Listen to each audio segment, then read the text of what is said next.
Hello, everybody. I'm Richard Moore. This is Monday afternoon, September 11th, a somber day in our country's history as we pause to honor and grieve those who died and those patriots who gave so much for our country and our freedom.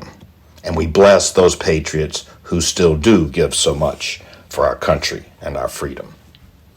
Welcome to Richard Moore in Depth. Starting today, the podcast is sponsored by the Lakeland Times in Minocqua, Wisconsin. LakelandTimes.com, an independent voice that tolerates no sacred cows. No sacred cows here either, by the way. Last week I talked about why half the nation, the Democrat Party half of the nation, is so compliant to government authority. I went through a number of reasons I think why, and I promised that this week I would delve into what is going on with the other half, the rest of us who don't comply. Here we have some of the greatest threats to our liberty in the past few years, and from inside our country. Our civil liberties have been taken away from us, the censorship, the political persecution that we are all experiencing and opposed to. And you would think that those questions and issues would be at the heart of every Republican presidential campaign. But they are not. I promised to give you my thoughts on that this week, and I'm going to, as well as I'm going to post part 4 of the story about the vaccine injury compensation program and the reforms we need to undertake there. But I want this afternoon to talk about a related topic before I get to those other issues. It's just coming out this afternoon. I saw it on Associated Press that the government has announced that the FDA has approved new COVID vaccines. We knew it was going to happen. Hoping, as the AP puts it, they're hoping to rev up protection against the latest coronavirus strains and blunt any surge this fall.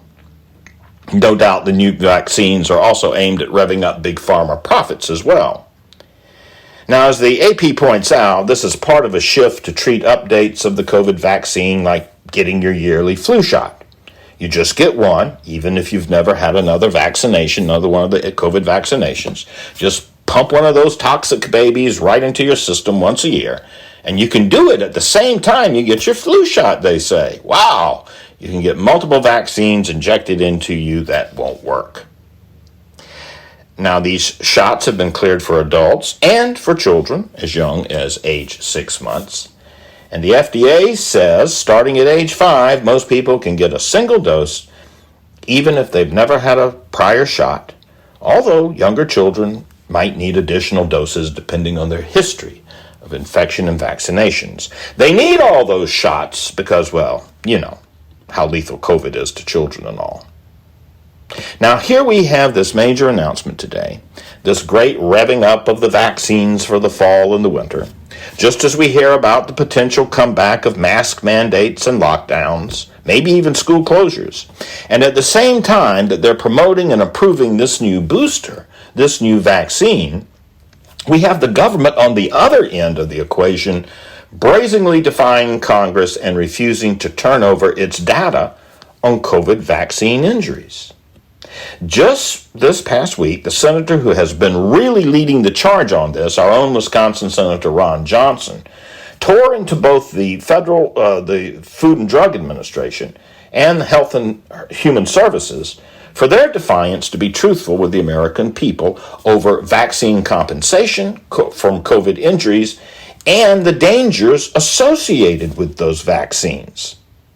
On September the 8th, Johnson sent letters both to the FDA and to Health and Human Services secretaries saying that he had been denied data he has been asking for well more than a year. Now, there's 2 points to be made right off the bat. First of all, as Senator Johnson points out, there have been tens of thousands of deaths reported from COVID vaccines in this country alone. And there have been more than 1.5 million injuries reported from COVID vaccines to the Vaccine Adverse Event Reporting System, VAERS, in this country alone. And now we have the FDA approving another COVID vaccine. So if these vaccines are so safe and effective as the government proclaims, why not release the data? Why not tell us the compensation criteria? Why not show us the danger signals or the absence of danger signals that exist for these vaccines. More red flags. If the government is convinced these vaccines are really safe and effective, if the government believes the injury reports coming from the VAERS system are bogus, they would be transparent and release what they have, but they don't. The second point is the brazen defiance of Congress shows how dangerous the Biden administration is when it comes to censorship. We've heard a lot in the last week about the major victory for free speech in Missouri versus Biden, where a district court has upheld a lower court that the government has been but can no longer censor the American people on social media, particularly over COVID narratives and information. But what this reveals is that, court decision or not, the Biden administration is still censoring, because that is what keeping information from the American public is. It's censorship. They are still censoring, and they intend to keep on censoring full throttle. The courts simply are not going to save us. Now, one letter that Johnson wrote to Robert Califf, the Commissioner of the Food and Drug Administration, and in it, he points out that he's been asking for this data since June of 2022. What he wants in particular is a document called Standard Operating Procedures, which details the types of data analyses the CDC and the FDA compile.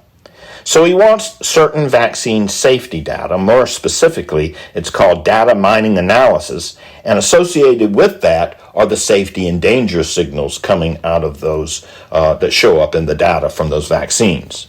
The CDC said, we can't provide that information, only the FDA can. And so Johnson went to the FDA, and then in June of 2023, the FDA refused to provide any of the safety data. Johnson wrote that FDA's intentional withholding of information, and I quote now, relating to the safety of the COVID-19 vaccines is outrageous and shows a complete disregard for the health and safety of the American people. End quote. I agree.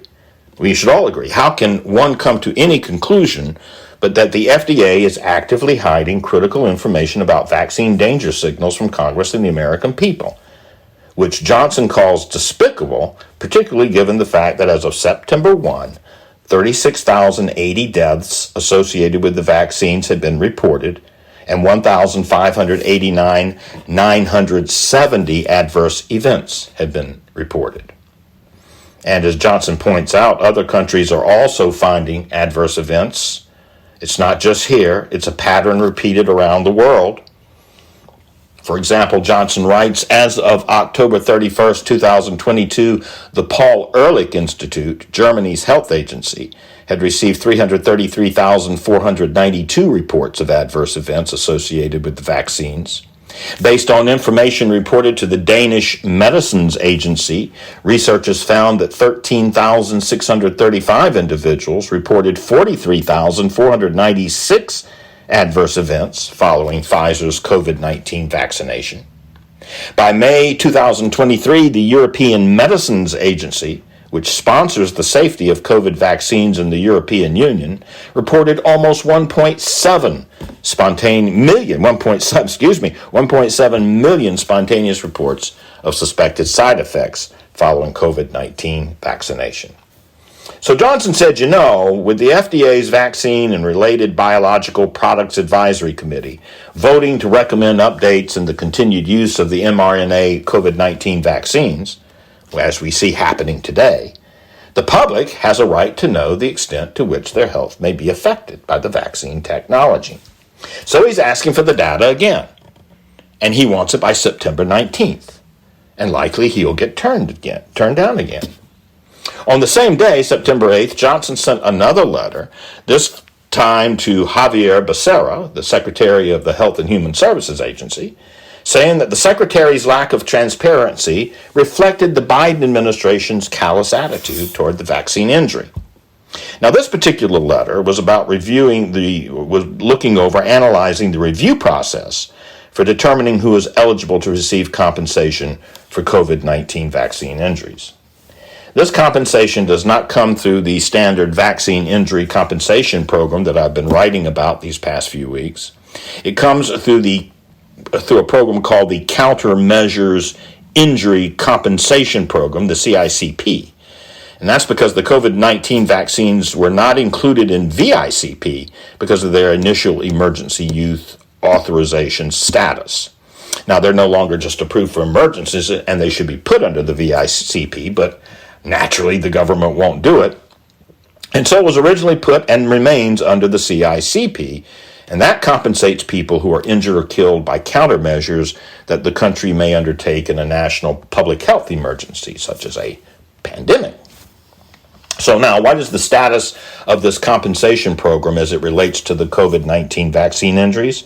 Well, Johnson did a little digging. He found out as of April, when he had already made 11 requests to HHS for information about the administration of the CICP. He got an answer, but he didn't get an answer until June 23rd. But they didn't answer his questions. They just responded to him, but they failed to answer the questions. Then for nearly 8 weeks, between June 28th and August 22nd, Johnson says HHS ignored multiple emails just from his office seeking clarity on when the agency would provide complete responses to his letter. But HHS just ignored him. It didn't respond. Flagrantly violated the law. And finally, on August 23rd, several weeks ago, the agency confirmed that it's what Johnson calls its inadequate and insufficient letter of June 23rd, in fact, would stand as the department's response to his original April 20th letter. Johnson said he was disappointed but not surprised by the continued lack of transparency. As he wrote, your refusal to even explain the necessary criteria for an individual to receive CICP compensation for a COVID vaccine injury reflects the dismissive attitude the Biden administration has consistently and callously displayed toward the vaccine injury. And so again, Johnson is calling for a complete response, and again, he's not going to get it. Now, one interesting point is that we've got 1.5 million reports of adverse events just in this country, and more than 35,000 deaths reported. And yet, when Johnson tried to find out how many people had been compensated for COVID-19 vaccine injuries, he found out that there were just 3 as of last April. And as of August 1, just a little more than a month ago, only 1 more, 4 compensations, for a total of a little more than $8,000 in compensation. 4 cases compensated at a pittance out of 8,534 claims filed. And why so few claims? Well, that's one of the questions needing an answer. Part of it is that most people, most doctors even, don't even know the program exists. Among other pertinent questions, Johnson wants to know if the government has conducted an advertising campaign to let people know that it exists, even if they did it to doctors and those who administer vaccines. And if not, why not? And is there a cap on the amount of money an individual can receive? Johnson has also made open records requests referring or relating to COVID-19 vaccine collusion. He wants to see all the emails and communications between HHS employees or representatives and employees of vaccine manufacturers, included but not limited to Pfizer, BioNTech, Moderna, Johnson & Johnson. And he wants the safety data the government really has about COVID-19 injuries. But he's wanted this data for more than a year, and he still can't get it, and it doesn't look like he's going to get it. So what does this tell us about the censorship regime? It tells us that they don't care. It tells us that they will defy Congress. They have done it. They're continuing to do it. They will continue to push the vaccines, but they won't release the data, and in many cases aren't even collecting it anymore. And so it really shows you, I think, that while these court cases are going on, it behooves everybody to be on alert. When the government is telling you to take a vaccine but won't release the injury data, when it won't release the communication it has with those vaccine manufacturers, we'll be alert. As Johnson wrote, the notion that the FDA is actively hiding information about vaccine safety signals from Congress and the American people is beyond despicable. It also tells us that lawsuits alone, and even the Supreme Court of the United States, if they tell the Biden administration to stop the censorship, the Biden administration won't do it. They have already tried to end-run the Supreme Court, and politicians like AOC continue to say, just ignore the Supreme Court, and no doubt they will. They're going to continue their own censorship. They're going to continue the political persecution. And they're going to continue to pressure big tech to censor. And they're going to continue ramping it all up as we get to Election Day, closer to Election Day 2024. There's only one way to end the censorship. One way and one way only. We have to end the administrative state. Shut it down. Now, how to do that is part of the second half of the Compliance podcast coming up later this week. But ending the administrative state once and for all, and I mean shutting it down and gutting it, is the only way to restore our constitutional republic. I think we can still do it.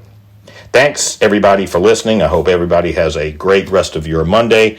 I'll be back with more podcast and more written stuff later in the week. I'm Richard Moore. Good afternoon.